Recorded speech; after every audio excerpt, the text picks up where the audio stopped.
பாட்டி வந்து தாத்தா கிட்ட சொல்கிறாங்க, இப்போ தாங்க நிம்மதியாச்சு எனக்கு. உங்களுக்கு எல்லாமே சரியாயிடுச்சுன்னு சொல்கிறாங்க. எனக்கு இது போதுங்க. நான் தீர்க்க சுமங்கலியே போக விரும்புகிறேன் அப்படின்னு சொன்னோன்னே, இப்படிலாம் பேசாத. என்றைக்குமே வந்து நீயும் நானும் ஒன்றா தான் இருப்போம். ஒன்றா தான் போய் சேருவோம் அப்படின்ற மாதிரி சொல்கிறாரு. அதை கேட்டது வந்து பாட்டி அப்படியே வந்து நிம்மதி அடைகிறாங்க. அடுத்து வந்து இங்கே என்ன பண்ணுறாங்கன்னா, ட்ரெஸ் எல்லாம் எடுத்து வச்சுட்ருக்காங்க. நம்ம வந்து மகா அதை பார்த்துட்டு வந்து சூர்யா கேட்குறாரு, என்ன இவ்வளோ சாரி எடுத்து வைக்கிற அப்படின்னு. விஜய் மேரேஜ்னா சும்மாவா? எவ்வளோ சாரி கட்ட வேண்டியது இருக்குது. அப்பப்போ சாரீஸ்லாம் மாற்றி ஃபோட்டோஸ் அண்ட் வீடியோஸ் எடுத்தால் தானே சூப்பராக இருக்கும் அப்படின்னோடனே, இந்த பொண்ணுங்களே இப்படி தான்ப்பா அப்படின்ற மாதிரி சொல்கிறாங்க. ஆமாம், நீங்கள் மட்டும் எதுவுமே பண்ண மாட்டீங்க அப்படின்ற மாதிரி சொல்கிறாங்க. நீங்கள் கூட தான் நிறைய வந்து ட்ரெஸ்லாம் எடுத்து வைப்பீங்க. இல்லை இல்லை, நான் 2 ட்ரெஸ்ஸாக எடுத்து வைப்பேன், நான் பார்க்க தானே போகிறேன் அப்படின்றாங்க. உடனே அவங்க அம்மா வந்து நிறைய ட்ரெஸ் எடுத்து வந்து கொடுக்குறாங்க. இந்தப்பா இதெல்லாம் நீ போட்டுக்கோ அப்படின்னு சொல்லிட்டு நான் சொன்னேன்ல அப்படின்னோட 2 பேரும் பார்த்து அப்படியே யோசிக்கிறாங்க. அடுத்து வந்து இங்கே என்ன பண்ணுறாங்கன்னா, நம்ம வந்து மகாவுக்கு வந்து நிறைய வந்து ஒர்க் கொடுக்குறாங்க. அவங்க வந்து ஹெவியாக வந்து ஒர்க் பண்ணிகிட்ருக்காங்க. எல்லாத்தையும் எடுத்து ஏற கட்டுறாங்க. அதுக்கப்புறம் வந்து அந்த அலங்காரம் பண்ணுறது, அதுக்கப்புறம் நிறைய ஒர்க் வந்து கொடுக்குறாங்க. அவங்கக்கிட்ட சமையல் வேலை நிறைய கொடுக்குறாங்க. அதெல்லாம் மகா ரொம்ப கஷ்டப்பட்டு செஞ்சுட்ருக்காங்க. இந்த சூழ்நிலையில் இதையெல்லாம் பார்த்து சூர்யா என்ன பண்ணுறாரு, நானும் ஹெல்ப் பண்ணுறேன்னு சொல்லிட்டு அவரும் வந்து நிறைய ஹெல்ப் பண்ணுறாரு. மகாவும் சூர்யாவும் சேர்ந்து வேலையெல்லாம் செஞ்சுட்ருக்காங்க. அதெல்லாம் பார்க்க ராஜலட்சுமிக்கு செம டென்ஷன் ஆகுது. வந்து திட்டுறாங்க, என்ன நினச்சிட்டு இருக்க நீ, ஆம்பளைங்கெல்லாம் வந்து இந்த வேலை செய்யணுமா நான் அப்படியே சொன்னோன்னே அப்படியே வந்து எல்லாரும் பார்த்துட்ருக்காங்க. அப்போ வந்து ஆம்பளைங்க என்ன பொம்பளைங்க என்ன எல்லாருமே வேலை செய்யலாம், இதில் என்ன தப்பு இருக்குன்னு சொல்லிட்டு பாட்டி எல்லாம் சொல்கிறாங்க. அதுக்கிட்ட ராஜலட்சுமி செமையாக டென்ஷன் ஆகிடுறாங்க. அடுத்து வந்து இங்கே என்ன பண்ணுறாங்கன்னா, நம்ம பிரபாவும் அவங்க வீட்டில் எல்லாருமே வராங்க ஃபங்க்ஷனுக்காக. அப்போ வந்து கரெக்டாக அனாமிகா அவங்க வீட்டில் எல்லாருமே வந்துடுறாங்க. அப்போ என்ன பண்ணுறாரு, வழக்கம் போல் விஜய் வந்து நம்ம பிரபா கிட்ட போய் பேசுகிறாரு. அப்போ அனாமிகாவுக்கு செம்ம காண்டாக இருக்குது பார்த்துட்டு.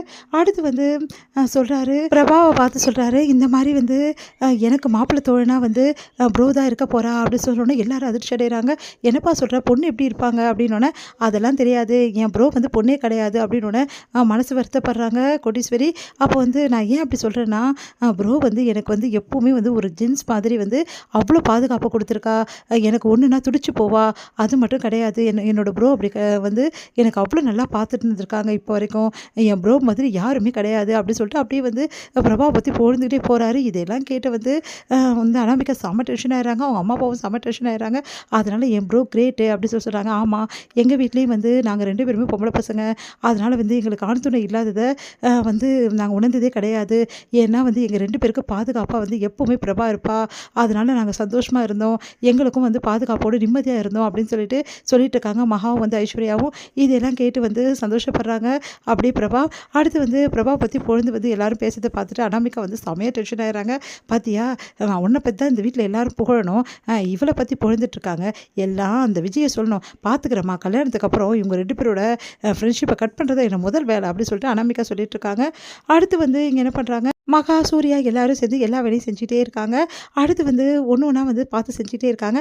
அப்போ வந்து சூர்யாவை பார்த்து மகா என்ன பண்ணுறாங்க, காலை போட்டு நல்லா மெச்சு விடுறாங்க. சூர்யா வந்து பயங்கரமாக கத்திடுறாரு. இவனே எல்லாரும் ஓடி வந்து என்ன ஆச்சு அப்படின்னா, ஒன்றும் இல்லை அப்படின்ற மாதிரி வழுப்புறாரு. நீங்கள் 2 பேரும் என்ன தான் பண்ணுறீங்க, இப்படி கத்திக்கிறீங்க அப்படின்றாங்க. உடனே வந்து எனக்கு இதுக்கு நீ மிச்ச அப்படின்றாரு. ஓ, டி சொல்கிறீங்களா, பின்ன மெச்சா அப்படி தான் பேசுவேன் அப்படின்றாரு.